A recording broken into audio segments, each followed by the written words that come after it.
Assalamualaikum warahmatullahi wabarakatuh. Saya Berayu Skarwangi dari Prodi Pendidikan Ekonomi Mamanuha.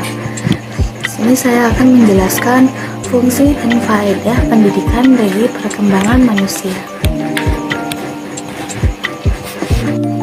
Yang pertama ada pengertian pendidikan, perkembangan, dan manusia.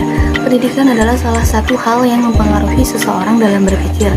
Salah satu tujuan dari pendidikan adalah untuk menjadikan seseorang itu lebih mengetahui apa yang benar dan apa yang tidak benar, juga sebagai alat untuk meningkatkan intelijensi seseorang. Dalam hal lain, pendidikan juga dapat diartikan sebagai usaha membangun kedewasaan seseorang. Usaha pendidikan dapat terjadi di dalam lingkungan keluarga, sekolah, ataupun di dalam lingkungan masyarakat. Dengan kata lain, pendidikan itu pun dapat diartikan sebagai suatu proses interaksi individu dengan lingkungan baik secara informal, non-formal, ataupun secara formal menuju ke arah kedewasaan. Pendidikan pada akhirnya ialah kemanusiaan atau manusia atau humanisasi.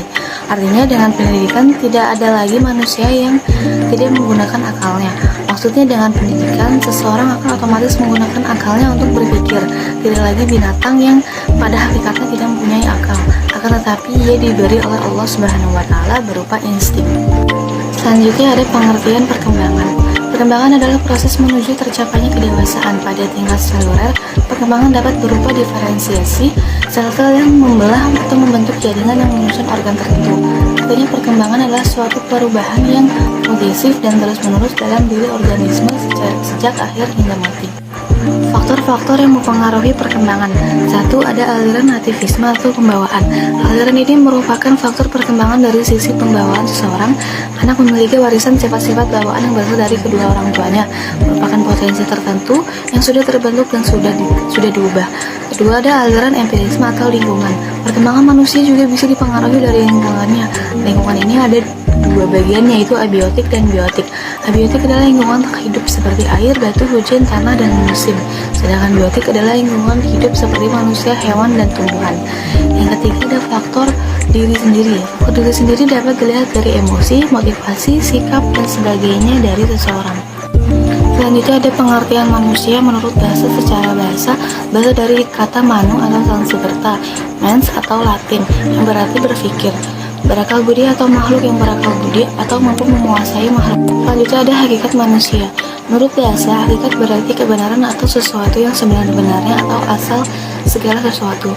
Manusia adalah makhluk yang paling sempurna diciptakan oleh Allah. Jadi hakikat manusia itu adalah ciptaan Allah. Dari pengertian di atas dapat disimpulkan bahwa manusia adalah makhluk yang memiliki dua kaki, tidak berbulu, dan memiliki kuku berdatar berukuran lebar, serta makhluk yang diciptakan oleh Allah secara sempurna yang tersusun atas kesatuan fisik, ruh atau jiwa, dan akal pikiran yang tumbuh dan berkembang sesuai dengan lingkungannya. Hubungan manusia dengan pendidikan. Pendidikan dan manusia adalah dua hal yang tidak dapat dipisahkan. Dimanapun manusia berada pasti akan membutuhkan pendidikan. Hal ini disebabkan karena fungsi pendidikan adalah memanusiakan manusia, yaitu mengembangkan seluruh potensi yang ada ke arah yang lebih baik. Pendidikan tidak akan berjalan jika tidak ada manusia, baik manusia yang menjalankan pendidikan tersebut ataupun manusia yang dididik. Pada masa permulaan pendidikan yang dilakukan adalah belajar membaca, menulis, dan menghitung. Akan tetapi sesuai dengan tuntutan hidup manusia, maka tugas tersebut semakin bertambah dan luas. Selanjutnya ada fungsi pendidikan bagi perkembangan manusia.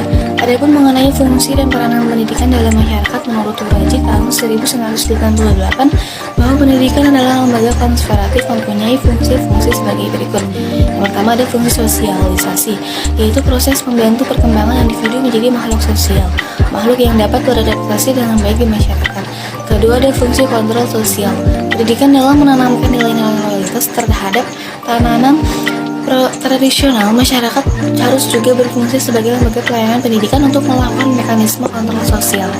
Adapun fungsi pelestarian budaya masyarakat, di samping mempersatu dengan budaya-budaya etnik yang beraneka ragam, juga harus melestarikan nilai-nilai budaya daerah yang masih layak dipertahankan seperti bahasa daerah, kesenian daerah, budi pekerti, dan suatu upaya yang menggunakan sumber daya lokal bagi kepentingan masyarakat.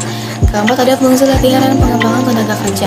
Dalam mencari tenaga kerja tentunya dibutuhkan pendidikan yang kuat dalam diri seseorang tersebut. Maka disinilah fungsi pendidikan, yaitu sebagai latihan dan pengembangan tenaga kerja. Kelima ada fungsi seleksi dan alokasi. Proses seleksi ini terjadi di segala bidang, baik ingin masuk sekolah, tingkat SMP, SMA, bahkan perguruan tinggi. Semuanya dibutuhkan seleksi dan dengan pendidikan seseorang mampu melalui seleksi tersebut. Fungsi pendidikan bagi perkembangan manusia, yaitu memberantas kebodohan. Yang kedua, menghilangkan kesalahan pengertian. Yang ketiga, turut adil andal memberikan corak dan arah pada kehidupan masyarakat mendatang. Kesimpulannya, dimanapun manusia berada pasti akan membutuhkan pendidikan. Hal ini disebabkan karena fungsi pendidikan adalah manusia dan manusia, yaitu mengembangkan seluruh potensi yang ada ke arah yang lebih baik.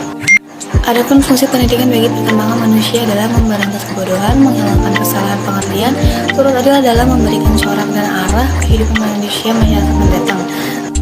Untuk meningkatkan kualitas hidup manusia, alat membudayakan, menyiapkan generasi dan cendekia, transformasi budaya dan mengurangi pengangguran. Berikut yang bisa saya jelaskan. Wassalamualaikum warahmatullahi wabarakatuh.